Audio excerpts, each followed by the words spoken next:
హైదరాబాద్ చందానగర్ లో అగ్ని ప్రమాదం చోటు చేసుకుంది. అర్ధరాత్రి అను ఫర్నిచర్ షాప్ లో మంటలు చెలరేగాయి.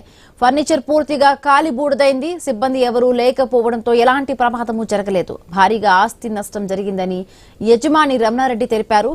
7 ఫైర్ ఇంజిన్లతో అగ్నిమాపక శాఖ సిబ్బంది మంటలు ఆర్పివేశారు.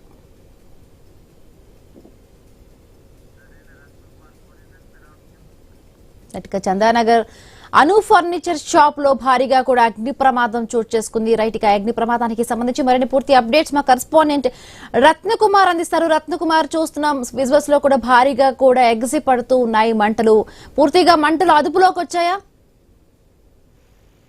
ప్రస్తుతం అగ్నిమాపక సిబ్బంది విషయం తెలిసిన తర్వాత చెలరేగిన మంటలను అదుపులోకి తీసుకుని వచ్చినట్లు తెలుస్తోంది.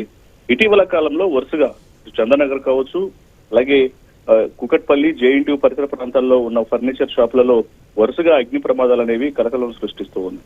మధ్యకాలంలో రీసెంట్ గా జరిగిన అగ్ని ప్రమాదం అనేది మర్చిపోకముందే ఇప్పుడు చందానగర్ లో జరిగిన అగ్ని ప్రమాదంతో ఒక్కసారిగా ఇక్కడ చేస్తున్న వ్యాపారాలకు సంబంధించిన చిరు వ్యాపారులు ఆందోళనలో పడి ఉన్నారు. అర్ధరాత్రి అను ఫర్నిచర్ షాప్ లో ఈ మంటలు చెలరేగాయి. ఫర్నిచర్ షాపు పూర్తిగా కాలి బూడిదైపోయింది.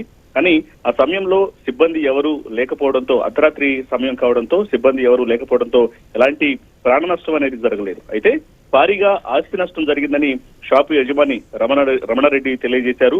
ఎప్పుడైతే ప్రమాదం జరిగిందో అగ్నిమాపక శాఖ సిబ్బందికి సమాచారం ఇవ్వడంతో దాదాపు 7 ఫైర్ ఇంజన్లతో అక్కడికి ఘటనా స్థలానికి చేరుకున్న సిబ్బంది కొన్ని గంటల పాటు శ్రమించి మంటలను పూర్తిగా ఆఫ్ చేశారు. అయితే ఇక ఇప్పుడు వరుస అగ్ని ప్రమాదాలను, ఈ సమ్మర్ సమయం కాబట్టి అగ్ని ప్రమాదాల తీవ్రత అనేది ఎక్కువగా ఉంటుంది. వరుసగా అనేక ప్రాంతాల్లో అగ్ని ప్రమాదాలు చోటు చేసుకుంటాయి. గత సీజన్ల నుంచి కూడా ఎన్నోసార్లు అగ్ని ప్రమాదాల ఘటనలు కూడా వింటూ వస్తూ ఉన్న నేపథ్యంలోనే ప్రతి ఒక్కళ్ళు కూడా కొన్ని సేఫ్టీ మెజర్స్ ను పాటించాలి, సెట్ బ్యాక్లను ఏర్పాటు చేసుకోవాలి. అగ్ని ప్రమాదాలను నివారించడానికి ఆక్సిజన్ సిలిండర్స్ ను ఏర్పాటు చేసుకోవాలనేటువంటి విషయాలను ఒకవైపున అగ్నిమాపక శాఖ అధికారులు తెలియజేస్తున్న నేపథ్యంలో